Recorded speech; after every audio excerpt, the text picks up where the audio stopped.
আসসালামু আলাইকুম। আমার আজকের পর্বে আপনাদেরকে ওয়েলকাম। আজকে আপনাদের সাথে শেয়ার করব চিকেন পেঁয়াজু রেসিপি। তো আমরা তো সব সময় বিভিন্ন রকম ডাল দিয়ে পেঁয়াজু তৈরি করে থাকি। স্বাদের পরিবর্তনের জন্য মাঝে মাঝে চাইলে এরকম করে দেখতে পারেন। এটা খুবই ক্রিস্পি এবং ক্রাঞ্চি, খেতেও অনেক বেশি মজার। ভিডিওর শুরুতে একটা লাইক দিয়ে দিবেন। আপনারা লাইক দিতে চান না, একটা লাইক তো দিতে পারেন, আর কিছু না হোক। তো চলুন কিভাবে তৈরি করি। এখানে আমি নিয়েছি 1 কাপ পরিমাণে চিকেন কিমা। এখানে আমি চিকেনের বুকের অংশটা নিয়ে এটাকে ছোটো ছোটো করে কেটে ব্লেন্ডার জারে দিয়ে ব্লেন্ড করে নিয়েছি।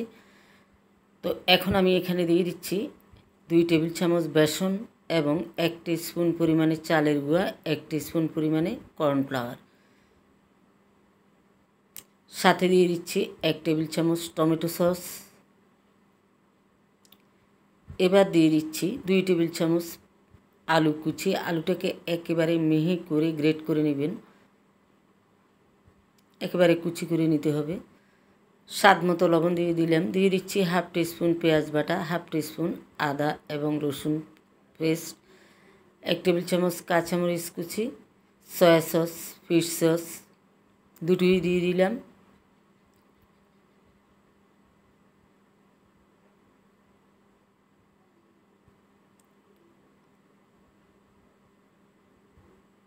দিয়ে দিচ্ছি স্বাদ মতো লবণ। এখন এখানে আমি মাংসতে যত ধরনের মশলাটা অ্যাড করি ঠিক সবগুলাই অ্যাড করবো 1/2 টিস্পুন পরিমাণে। এখানে দিয়ে দিচ্ছি আমি 1/2 টিস্পুন পরিমাণে মরিচ গুঁড়া, 1 চিমটি পরিমাণে হলুদ পাউডার কালারটা সুন্দর আসার জন্য, 1/2 টিস্পুন জিরা পাউডার, 1/2 টিস্পুন ধনিয়া পাউডার, 1/2 টিস্পুন গোলমরিচ পাউডার,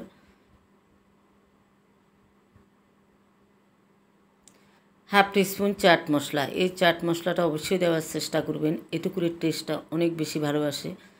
সবগুলো উপকরণ দেওয়া হয়ে গেলে এবার আমি এখানে দিয়ে দিব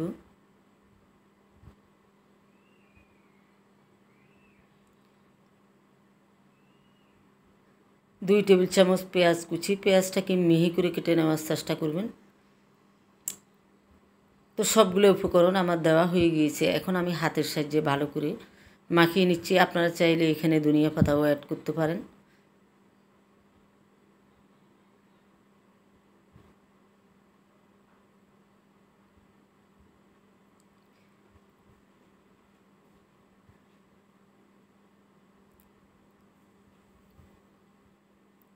এইভাবে ভালো করে মেখে আপনারা 1 ঘন্টা রেখে দিতে পারেন। তো আমি প্রায় 5 মিনিট যাবত রেস্টে রেখে এখন বানাতে চলে এলাম চুলায়। এখানে আমি আগে থেকে তেল গরম দিয়েছি, দিয়ে দেখলাম তেলটা গরম হয়েছে কিনা। তেলটা আমার গরম হয়ে গিয়েছে।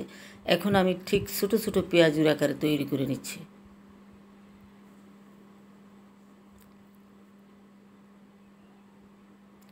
চুলার আঁচটা রাখবেন লো থেকে একটু বেশি, মিডিয়াম থেকে নিচে।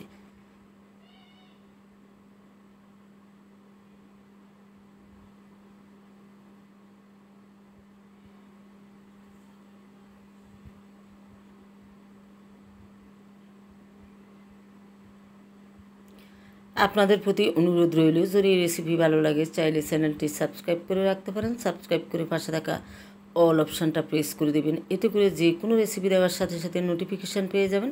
চাইলে সেখান থেকে দেখে নিতে পারেন। তো এখন এগুলো আমার ক্রিস্পি করে ভাজা হয়ে গিয়েছে, এটা আমি উঠিয়ে নিচ্ছি। আবারও একবার দিয়ে দিচ্ছি। আপনারা রমজানে ইফতারিতে এটা তৈরি করতে পারেন, সবাই পছন্দ করবে। খেতে যেমন মজা, ক্রিস্পি এবং ক্রাঞ্চি হয়।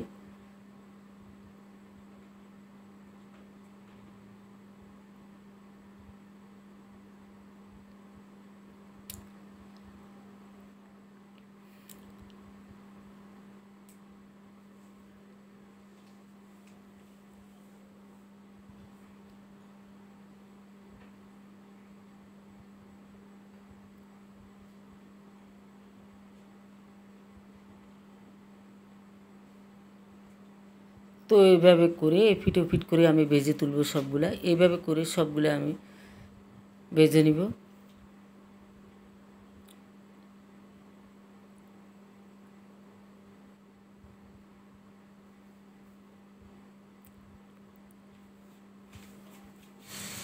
সবগুলো চিকেন পেঁয়াজু আমার তৈরি করা হয়ে গিয়েছে। দেখুন এইরকম কালার আসার পর তো আমি সবগুলো উঠিয়ে পরিবেশন করে আপনাদেরকে দেখিয়ে দিচ্ছি। এটা দেখতে যেমন সুন্দর, খেতেও অনেক মজা, আর সবচেয়ে বড় কথা হলো অনেক বেশি ক্রিস্পি এবং ক্রাঞ্চি হয়। আমার এই প্রসেসে আপনারা তৈরি করতে পারেন চিকেন দিয়ে এভাবে পেঁয়াজু। ডাল দিয়ে তো আমরা সব সময় তৈরি করে থাকি, মাঝে মাঝে স্বাদের পরিবর্তনের জন্য এইভাবে করতে পারেন। আমি আশা করছি সবাই অনেক বেশি পছন্দ করবে ইফতারিতে এই রেসিপিটা। তৈরি করে খেলে বুঝতে পারবেন এটা কতটা মজার। রেসিপি ভালো লাগলে চাইলে চ্যানেলটি সাবস্ক্রাইব করে রাখতে পারেন এবং আপনাদের ফ্রেন্ডস ফ্যামিলির মাঝে শেয়ার দিয়ে ছড়িয়ে দিতে পারেন। আগামী রেসিপি দেখার আমন্ত্রণ জানিয়ে আজকের মতো আপনাদের কাছ থেকে বিদায় নিয়ে নিচ্ছি। সবাই অনেক অনেক অনেক বেশি ভালো থাকবেন, সুস্থ থাকবেন। আল্লাহ হাফেজ।